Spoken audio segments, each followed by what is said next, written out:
The Vanishing Man Part 2. Detective Claire Donovan couldn't sleep. The shadow at the window had disappeared as suddenly as it had appeared, leaving her heart racing, her thoughts scattered like broken glass. Every logical explanation she could muster, exhaustion, stress, maybe even a hallucination, fell flat. She wasn't the type to imagine things, especially not something so vivid, so real. The whispers, however, continued to haunt her. The one who sees will vanish. Samuel Hawthorne had written those words before he disappeared, and now they seemed to echo in her mind like a warning. Whatever this case was, it was no ordinary missing persons investigation. Something far more sinister was at play, and she had the sinking feeling that she was dangerously close to the edge of understanding it. But she couldn't stop now. There was a trail to follow, however faint, and Claire knew the only way to solve this was to keep pushing forward, no matter what it might cost her. The next morning, Claire returned to the precinct, trying to shake off the lingering unease from the night before. She pulled Samuel Hawthorne's file and sat down to review everything once more, hoping to find some clue she had missed. The books Samuel had been studying before his disappearance were still on her mind, particularly the strange symbol she had seen in the woods. There had to be a connection between his research, the ancient legends, and whatever force was at work here. She decided to pay another visit to the university, this time to speak with Dr. Eleanor Walsh, a fellow professor who specialized in folklore. Claire had briefly interviewed her during her initial investigation, but Dr. Walsh had seemed dismissive of any supernatural elements. Now Claire needed to dig deeper into Samuel's research and the strange symbols he had been studying. When Claire arrived at Dr. Walsh's office, she found the professor in the middle of organizing a stack of papers. The room was cluttered, with bookshelves overflowing with dusty volumes and odd artifacts from various cultures and periods. Eleanor, a tall woman in her 50s with a sharp mind and an even sharper tongue, looked up as Claire entered. "Detective Donovan," she said with a thin smile, "I wasn't expecting another visit. I take it you've made some progress." Claire sat down across from her, folding her hands on the desk. "I'm hoping you can help me understand more about Samuel's research. He was focused on local legends, particularly the ones about people disappearing in the woods. Can you tell me more about those?" Dr. Walsh's expression darkened slightly, as if she were hesitant to discuss the subject. She pushed her glasses higher on her nose and leaned back in her chair. "Samuel was fascinated by Ashwood's folklore," she began. "The stories of the vanishing woods have been passed down for generations. Most scholars dismiss them as exaggerated tales, but Samuel, he believed there was something more to them. He thought there might be some truth hidden in the myths, some connection to real events." Claire raised an eyebrow. "What kind of events?" Dr. Walsh glanced toward the window, her voice lowering. "There have been documented disappearances in the region going back centuries, most of them unsolved. The oldest stories speak of a shadowy figure that roams the woods, taking those who wander too far. The legends vary, but there's one recurring theme. Those who see this figure are never seen again." Claire's stomach tightened. The shadow she had seen the night before, it matched the description. "Do you think Samuel was investigating these stories because he believed in them?" Dr. Walsh hesitated. "Samuel wasn't superstitious, but he was curious. He believed that folklore often held kernels of truth, clues to historical events that had been twisted into myth. He was particularly interested in the disappearances linked to a group of settlers from the early 1800s.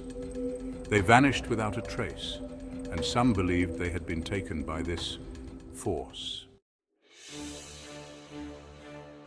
"And what about the symbol?" Claire pressed. "I saw it in the woods, and it matches one of the drawings in his books. What does it mean?"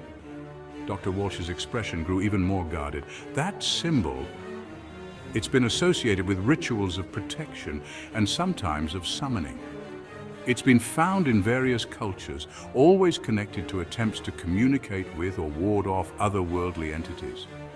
I don't know why Samuel would have been focused on it, but I suspect he was trying to uncover something. Perhaps something he shouldn't have." Claire leaned forward, her voice tense.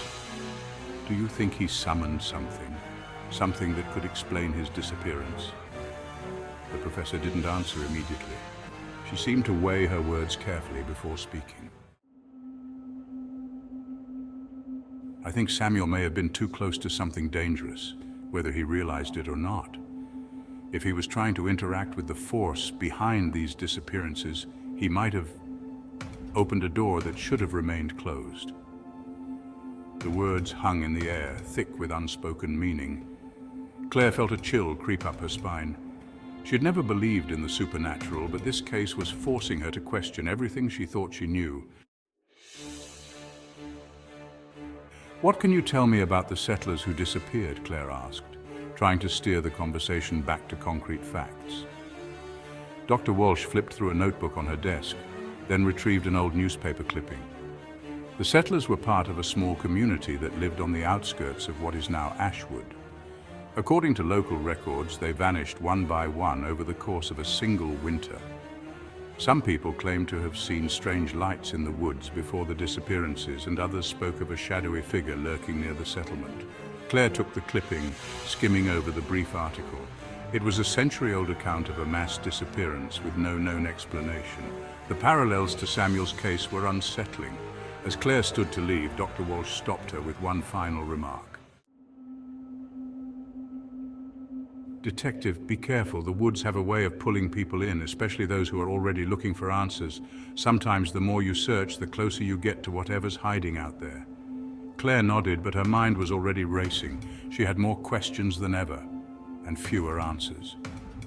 The only thing she knew for certain was that she had to go back to the woods. Something was out there, and it was connected to Samuel's disappearance. But she wouldn't be going unprepared this time. That evening, Claire visited Laura Hawthorne again.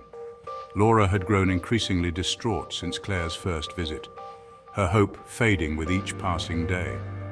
But when Claire arrived, there was something different in her demeanor, an edge of suspicion, a wariness that hadn't been there before. "Did you find out anything new?" Laura asked, her voice tense. Claire hesitated before answering. "We're still piecing things together, but I'm following up on some leads related to Samuel's research. I spoke with one of his colleagues today, and she mentioned that Samuel was looking into the disappearances in the woods." Laura's face tightened, her knuckles white as she gripped the edge of the kitchen counter. "Those stupid stories," she muttered under her breath. "I told him not to get involved." Claire's ears perked up. "What do you mean? Did Samuel talk to you about his research? Did he mention anything unusual?" Laura looked away, biting her lip.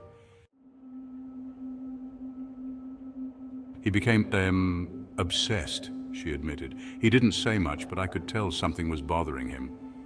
He stopped sleeping, spent all his time in that office, poring over those old books. He even started going out to the woods alone at night. I told him it wasn't safe, that he was scaring me, but he wouldn't listen." Claire felt a knot form in her chest. When was the last time he went out there? Laura blinked back tears. The night before he disappeared. There it was, the connection she'd been looking for. Samuel had gone into the woods alone, and whatever he had found there had taken him. But Claire wasn't ready to share her theories with Laura just yet. She needed more evidence, more time to understand what exactly had happened. As she left the house, Claire's phone buzzed in her pocket. She glanced at the screen and saw a text from an unknown number. "You're getting too close. Stay away from the woods." Claire's blood ran cold. She glanced around, but there was no one in sight. Whoever had sent the message was watching her, knew what she was investigating. Her heart pounded as she quickly dialed the number back, but the call went straight to voicemail. Whoever had sent the message had no intention of being traced. Claire stood there for a moment, weighing her options. Every instinct she had told her to stop, to turn back before it was too late. But she couldn't shake the feeling that she was on the verge of something important, something that could explain not only Samuel's disappearance, but the decades of mystery surrounding the vanishing woods. She knew one thing for sure. She had to go back into the woods.